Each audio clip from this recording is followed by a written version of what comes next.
நான் சொல்கிறத இமேஜின் பண்ணுங்க. இப்போ உங்களை வாழ்க்கை பூரா ஜெயிலில் போட்டாங்க. ஆனால் நீங்கள் எந்த தப்பும் செய்ய கிடையாது.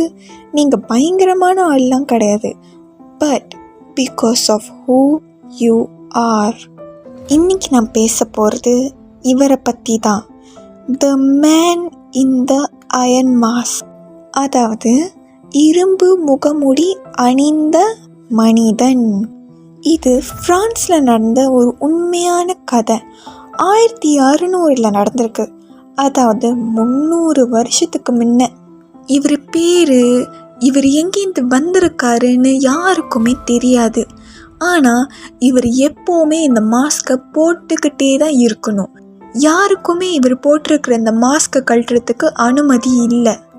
இவரை மற்ற ஜெயில் கைதிங்க மாதிரிலாம் ட்ரீட் பண்ண கிடையாது. இவரை நல்லா நடத்தியிருக்காங்க. எப்போவுமே புது சட்டை தான் கொடுப்பாங்க, நல்ல சாப்பாடு கொடுப்பாங்க. இவருக்குன்னு சொந்த ரூம் கொடுத்துருக்காங்க. அண்ட் இவருக்கு இருக்கிற அந்த கார்ட்ஸ்லாம் ரொம்ப மரியாதையான கார்ட்ஸ். இதெல்லாம் ஒரே விசித்திரமாக இருக்குல்ல. எப்படி ஒரு ஜெயில் கைதியை இப்படி இவ்வளோ நல்லா ட்ரீட் பண்ண முடியும்?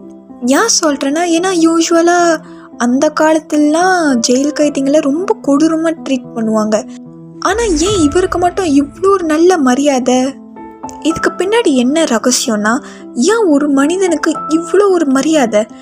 இது கண்டிப்பாக அவர் ஏதாவது பண்ணதாக இருக்காது. அவர் யாராக இருக்கிறனால தான் அவருக்கு இவ்வளோ ஒரு மரியாதை கிடைக்கிது. அவரை நல்லா நடத்துகிறாங்க.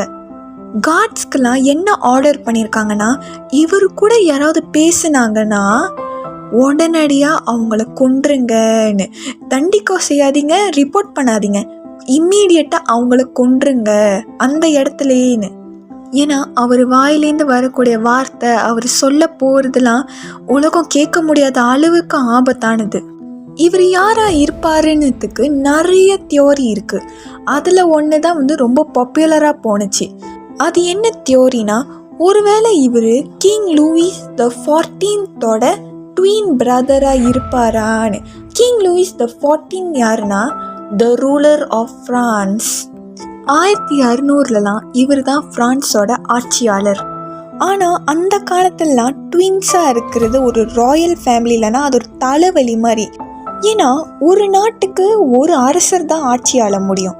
ஸோ ஒரு ட்வீனாக இருந்தால் கண்டிப்பாக கேள்விக்குறியாக இருக்கும், யார் நாட்டை ஆட்சி ஆள போகிறாங்கன்னு.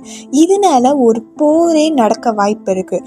ஸோ அந்த தியோரி படி ஒருத்தர் ராஜாவாயிட்டார், இன்னொருத்தர் கொல்ல கிடையாது, அழிக்க கிடையாது.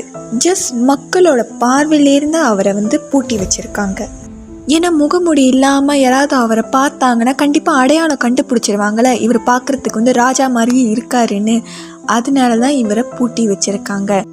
இதுதான் அந்த பாப்புலரான தியோரி. இது உண்மை கிடையாது, ஆனால் ஒரு தியோரி, மக்கள் பேசப்படக்கூடிய ஒரு தியோரி.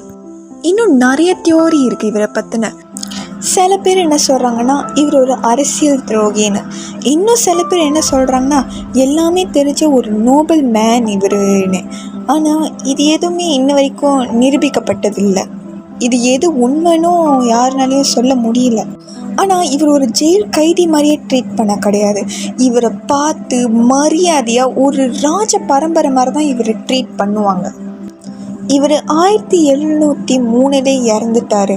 இவரோட சட்டை எல்லாத்தையுமே எரிச்சிட்டாங்க. அவர் ரூம்லாம் சுத்தம் பண்ணி எடுத்துட்டு அவரோட ஐடென்டிட்டி பற்றின டாக்குமெண்ட் எல்லாத்தையுமே அழிச்சிட்டாங்க. இவர் பற்றின உண்மை தெரிஞ்சவங்களாம் அவங்க சாவர வரைக்கும் அந்த உண்மைலாம் சொல்லவே கிடையாது. யாருக்கிட்டையும் இவரை பற்றின உண்மை ரிவீல் பண்ணவே கிடையாது. அவர் நினைவில் இருக்கிற ஒரே விஷயம் அந்த அயன் மாஸ்க், அந்த இரும்பு முகமுடி. அந்த மாஸ்க் கூட இப்போ இல்லை. ஆனால் அவர் முகத்தை மறைக்கிறதுக்கு ஒரு அயன் மாஸ்க் போட்டிருந்தாரு மட்டும்தான் நமக்கு தெரியும். அந்த அயன் மாஸ்க் பார்க்குறதுக்கு எப்படி இருக்கும்ன்றது கூட நமக்கு தெரியாது. அது தெரிஞ்சால்னா அந்த ஜெயிலில் வேலை செஞ்சவங்களுக்கு, அப்புறம் அந்த மாஸ்க் போட்டிருந்த அவருக்கு மட்டும்தான் தெரியும். ஸோ அவ்வளோதான் இந்த ஸ்டோரி. நான் அடுத்த ஸ்டோரியோடு உங்களை மீட் பண்ணுறேன். Take care. Bye bye.